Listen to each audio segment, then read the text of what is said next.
la política le dijo, métanse abajo de la cama porque no voy a traer vacunas, y la sociedad entera dijo, bueno, dale, me meto abajo de la cama un año. Entonces, ¿cómo no solo los argentinos regalaron la libertad económica a punto tal de que, pese a que la Constitución dice que es derecho a comerciar, de repente teníamos que pedirle autorización al Estado para poder comerciar entre nosotros, sino después en el 2020 fue al extremo, ahora ya directamente le teníamos que pedir autorización al Estado para poder salir a la calle, no después de una semana, una quincena, un año y medio fue toda esa locura. Ramiro Castiñeira, todo el equipo del Observador 107.9, saluda, ¿cómo va? Hola, ¿qué tal? ¿Cómo estamos? Buenos días. Buenos días. Buenas tardes, mejor dicho. ¿Comiste ya? Buenas tardes ya. Bueno, muy bien. Ayer comentaba, no es ninguna idea novedosa, que el gobierno estaba terminando desde el punto de vista de las expectativas a toda orquesta. ¿Por qué? Porque la inflación está bajando, sigue bajando. Corregime vos, Ramiro, pero la economía está creciendo por sectores, un tanto despareja, pero crece. Y hay un descenso muy fuerte en el índice de pobreza, ¿no? Yo estuve calculando en términos absolutos y punta contra punta, desde diciembre del año pasado hasta ahora habría como 8 millones de pobres menos. A ver, tal cual, y lo que está sucediendo en Argentina, que Argentina está directamente cambiando de modelo económico. Eso es lo importante que está sucediendo en el 2024. Argentina el último siglo le hizo una oda al gasto público, ¿no? Donde se empezó a abandonar las ideas de la libertad y se puso todas las expectativas y esperanzas al crecimiento económico al gasto público. Ese gasto público se creció de manera desmesurada, a punto tal que ya después se financiaba nada más que con emisión monetaria o con endeudamiento. ¿Y a qué nos llevaba todo ese modelo económico? A una economía estancada, con mucha inflación y con mucho endeudamiento. Después, en vez de salir de eso, el kirchnerismo redobló la apuesta. A esa oda al estatismo le empezó a hacer una oda a lo que en Latinoamérica se llamó el socialismo del siglo XXI, que le sumó principalmente las expropiaciones. Vimos cómo en el 2002 se expropiaron los depósitos, vimos cómo en el 2008 se expropiaron los ahorros de la FJP, vimos cómo en el 2011 se expropiaron, por ejemplo, YPF, vimos cómo en el 2008 se expropió, por ejemplo, Aerolíneas Argentinas. Entonces, Argentina no solo ya tenía un Estado sobredimensionado, sino un Estado que ni siquiera respetaba la propiedad privada, y eso llevaba a la Argentina al colapso que vimos en el 2023. Recordemos que Alberto Fernández intentó expropiar Vicentín, o sea, la lógica no cortaba. Entonces, toda esa lógica macroeconómica terminó en un colapso social que lo vimos con el 50% de la población pobre y dentro de ellos los jóvenes del 70% pobres. Salir de ese modelo económico es lo que se está haciendo en el 2024. Como una mamushka de crisis, lo que se desarmó en el 2024 fue principalmente el socialismo del siglo XXI. De hecho, el respeto a la propiedad privada es el primer renglón del Pacto de Mayo, es que la política argentina respete la propiedad privada nuevamente, y después de eso empezar a desarmar todo el verso del Estado presente, que finalmente lo único que nos trajo fue inflación y endeudamiento, y apostar nuevamente a la libertad y al capitalismo y a Occidente con las mismas banderas que tuvo Argentina cuando Argentina le daba trabajo a todo el mundo. Eso es lo que está sucediendo en el 2024 y por eso es tan relevante lo que está sucediendo macroeconómicamente. Es casi un intentar poner el fin a un ciclo de 100 años de decadencia económica. Ramiro, este proceso de un año, ¿te sorprendió los resultados en ese tiempo? Quiero decir, que llegáramos al año con las variables macroeconómicas, como vos describiste, bastante acomodadas. ¿Era algo que vos esperabas que sucediera más adelante o estaba dentro de tus cálculos? A ver, lo que sorprende es el clic cultural que tiene la sociedad argentina.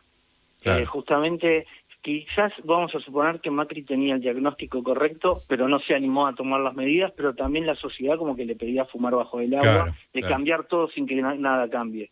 Ahora no, ahora Javier Milei tiene el mandato de decir yo lo voy a cambiar, y la sociedad después de 4 años más de fracaso dijo sí, dale, sacame de acá, sacame de este modelo económico que solo empobrece y que solo hace que los chicos se quieran ir del país. En consecuencias, ahí sí tuvo lo que más resalto, no solo obviamente la cómo el presidente pide, cómo lidera el cambio, sino también la sociedad argentina está pidiendo el cambio. Ujú. Y no exagero con esto, cuando después cuando colapsa ¿no? el comunismo, el socialismo, y fueron los propios países los que agarraron el martillo y tiraron el muro de Berlín buscando la libertad. Bueno, Argentina con esa analogía, agarrándose esa analogía, también está desesperadamente a recuperar las libertades que perdió en manos de la burocracia estatal, a punto tal que el 2020 fue el extremo de eso, donde le regaló un año de libertad, Claro. de libertades individuales.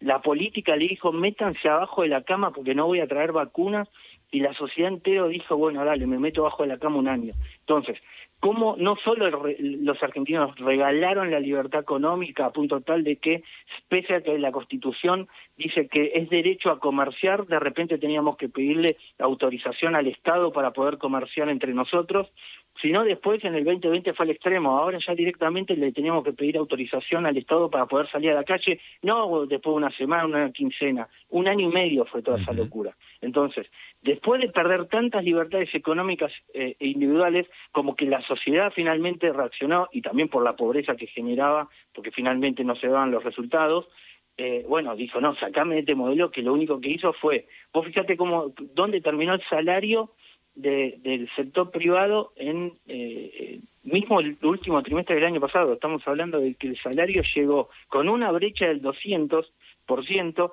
Un argentino en el sector registrado cobraba, iba al mercado libre, discúlpame, a comprar dólares libres, compraba no máximo de $400 o $300, 10 Claro, veces lo que gana un cubano. claro. Entonces, pues justamente la oda al socialismo del siglo XXI hizo de que los argentinos empiezan a tener una característica que es el socialismo, que es trabajadores pobres. No importa cuánto trabajes en Venezuela o en Cuba, siempre vas a ser pobre. De Ujú. repente Argentina, después de hacerle una oda por 2 décadas enteras al socialismo del siglo XXI, se encontraba de que no importa cuántas horas trabajes, igualmente vas a ser pobre.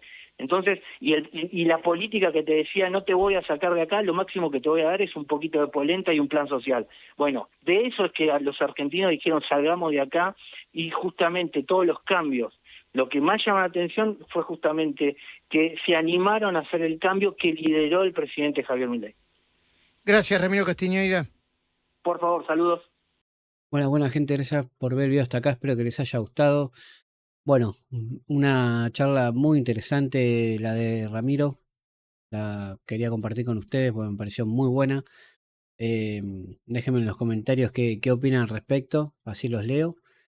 Pero me pareció algo extremadamente importante de cómo, más que nada, cómo el gobierno anterior nos quitó todas las libertades, ¿no? Todas, absolutamente todas.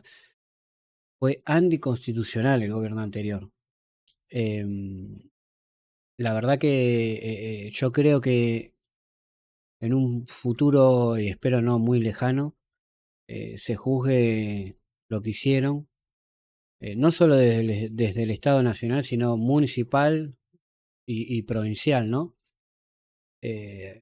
Todos los atropellos a las libertades que se hicieron. Sinceramente, no hay registro de algo tan brutal, ¿eh? Hay gente que ha fallecido por todo eso, y no por causa del COVID, sino por mantenerla encerrada, no poder ver a los familiares, no poder despedir a familiares. Después hay gente que falleció también hasta mismo por angustia. Un montón de cosas, casos que bueno, que ya conocimos, de gente que no la han dejado atender y ha fallecido, o el padre con la nena, no me acuerdo ahora el nombre, este caso tan conocido, que no la dejaban pasar de provincia y se le terminó muriendo la hija. Em, Realmente yo creo que es algo que tiene que estar, por lo menos esto es una opinión mía, pero esto debería ser ya catalogado como delito de lesa humanidad. Desde mi punto de vista, creo que no hay nada peor que quitarle la libertad a una persona. Así que quería, nada, decirles esto porque es lo que pienso. Y bueno, me gustaría saber qué piensan ustedes al respecto. más que nada la nota. Así los leo y bueno, no se olviden de poner like, así nos ayudan al canal a difundirnos cada vez un poquito más. Les mando un abrazo y nos vemos en un próximo video. Chau, chau.